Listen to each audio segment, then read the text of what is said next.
அரசன். நம்ம எல்லாருமே வந்து ப்ரோமோ கண்டிப்பா பார்த்திருப்போம். சிம்பிள் தான். பட் ஆனா ஒரு எக்ஸைட்மென்ட்டா இருந்தது. அதுவும் இது பார்ட் ஆஃப் வட சென்னை அப்படின்னும்போது, ரொம்ப ஒரு ஃபேன்ஸுக்குமே இருக்கட்டும், இல்ல ஜெனரலாவே பார்த்தீங்கன்னா வந்து ஒரு எதிர்பார்ப்பு இருக்கு நெறைய இந்த படத்துக்கு அப்படின்ற மாரி சொல்லலாம். ஓகே, இது எல்லாத்தையும் வந்து ஓரமா வச்சுருவோம். என்னதான் இது எல்லாமே செலிப்ரேட் பண்ணாலும், இது எதிர்பார்ப்பு இருந்தாலும், இத பத்தி பேசப்படாத ஒரு சில விஷயங்கள்லாம் பார்த்தீங்கன்னா வந்திருக்கு. ஸோ அது எல்லாத்தையும் தான் இந்த வீடியோல நம்ம பேசப் போறோம். நம்ம சேனலோட மெயின் நோக்கமே என்னன்னா, நெறைய பேர் பேசாத விஷயங்கள்லாம் எடுத்து பேசுறது தான் நம்மளோட மெயின். ஃபர்ஸ்ட் வீடியோல இருந்து அதான் நான் சொல்லிட்டு வரேன். நம்ம இந்த வட சென்னை எடுத்தோம்னு வச்சுங்களேன், அதிலேயே வந்து ரவுடிசம் வந்து குளோரிஃபை பண்ற மாதிரி தான் லைட்டா வந்து காமிச்சிருப்பாங்க. ஓ, என்ன ப்ரோ அப்படிலாம் சொல்றீங்க? இது வந்து கதையே அப்படிதான், அன்புன்ற கேரக்டர் அதுதான் பொண்ணும் அப்படி பண்ணாதான் கரெக்டா இருக்கும். நீங்க சினிமாவா பாருங்க அப்படின்ற மாதிரி நீங்க சொல்லலாம். பட் நீங்க வட சென்னை கூட நான் விட்டுட்டு வரேன். இந்த அரசன் அப்படின்ற படத்துல என்ன பிரச்சனைனா, இது வந்து ஒரு ரியல் ஸ்டோரி அப்படின்ற மாதிரி பாத்தீங்கன்னா சொல்றாங்க. ரியல் ஸ்டோரினா யாருதுன்னா மயிலை சிவா அப்படின்ற ஒரு, அதாவது அவர் ஒரு ரவுடி. ஸோ அவரோட கதை தான் பாத்தீங்கன்னா மயிலாப்பூர்ல இருக்க சிவகுமார் அப்படின்ற ஒரு ஆளு. ஸோ அவரோட கதை தான் பாத்தீங்கன்னா வந்து அரசன். அதுலதான் சிம்பு தான் அந்த கேரக்டர் வந்து பிளே பண்றாரு அப்படின்ற மாதிரி பாத்தீங்கன்னா வந்திருக்கு. பட் இது வந்து வெற்றிமாறன் வந்து அவர் பாத்தீங்கன்னா கன்ஃபார்ம் சொல்லல, அவரோட வாயாலே சொல்லல. நான் வந்து அரசன் வந்து மயிலை சிவா வச்சு தான் பண்றேன் அப்படின்ற மாதிரி எங்கேயும் ஒன்றும் சொல்லல. பட் அது அவர் சொன்னார்னா இது வந்து கண்டிப்பா வந்து ஒரு பேட் இன்ஃபுளுன்ஸ் ஆகும் அப்படின்றது என்னோட ஒரு கருத்து அப்படின்னே பாத்தீங்கன்னா சொல்லலாம். ஸோ உங்களை மாதிரியே புரிதல் பாத்தீங்கன்னா வந்து எல்லாருக்குமே வந்து இருக்காது அப்படின்றது தான் வந்து சொல்லுவாங்க. நீங்க வந்து மயிலை சிவா எடுத்துக்கினாலுமே ஸ்டார்டிங்ல அவர் வந்து மக்களுக்காக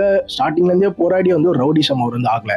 ஸ்டார்டிங்ல வந்து சுயநலத்துக்காக ஒரு சில வழக்குகள்லாம் வாங்கிட்டு வயசு ஏற உங்களால வந்து ரவுடிசம் வந்து பண்ண முடியாது. ஒரு கட்டத்துக்கு மேல எல்லாருமே வந்து அரசியலுக்குள்ள போவாங்க. நீங்க வந்து நிறைய கதைகள்லாம் இருக்கா. அவருக்கு வந்து என்கவுண்டர் பாத்தீங்கன்னா வந்து அரசியல் பவரை யூஸ் பண்ணி, அரசியல்வாதிகளோட பவரை யூஸ் பண்ணி வந்து அந்த என்கவுண்டர் வந்து ரிமூவ் பண்ணாங்க அப்படின்ற விஷயம்லாம் இருக்கு. அதுக்கப்புறம் தான் அவர் வந்து 21 நினைக்கிறேன். அதுக்கப்புறம் ஒரு 6 பேர் சேர்ந்து ஒரு கேங் பாத்தீங்கன்னா அவர் வந்து மர்டர் பண்ணாங்க. அந்த வீடியோ எல்லாம் இன்டர்நெட்லயே பாத்தீங்கன்னா வந்திருக்கு. இந்த மாதிரி ஒருத்தர் தான் வந்து மயிலை சிவா. நீங்க எக்ஸாம்பிள் சின்னதா இப்படி யோசிச்சு பாருங்க. மயிலை சிவா கூட இருக்கவங்க எல்லாருக்குமே பாத்தீங்கன்னா வந்து இந்த மாதிரி அரசன் சிம்பு பண்றாரு நம்ம அண்ணன் படம் அப்படின்னும் போது கூட இருந்தவங்க எல்லாருக்குமே எவ்வளவு சந்தோஷமா இருக்கும். பரவாயில்லப்பா, நம்ம அண்ணன் படம் வந்து எஸ்டிஆர் வந்து பண்றாரு, வெற்றிமாறன் வந்து எடுக்கிறாரு அப்படின்ற போது எவ்வளவு சந்தோஷமா இருக்கும். சப்போஸ் அந்த கூட இருக்க ஒருத்தங்களே வந்து நானும் ஏன் நம்ம அண்ணன் சிவகுமார் மாதிரி ஆகக்கூடாது, நம்மளோட கதையும் வந்து ஃபியூச்சர்ல வந்து படம் எடுப்பாங்க அப்படின்ற மாதிரி ஒருத்தர் யோசிச்சுட்டாங்கன்னா என்ன ஆகும்? ஸோ இதுதான் வந்து ஒரு பேட் இன்ஃபுளுன்ஸ் ஆகும் அப்படின்றது தான் சொல்ல வரேன். உடனே நான் வந்து எல்லாத்துக்கும் அகேன்ஸ்டா பேசுறேன், சிவகுமாருக்கே அகேன்ஸ்டா பேசுறேன், இல்ல வந்து வெற்றிமாறன் அவருக்கு அகேன்ஸ்டா பேசுறேன், இல்ல எஸ்டிஆர் கேட்டர், இந்த மாதிரிலாம் நான் வந்து கிடையாது.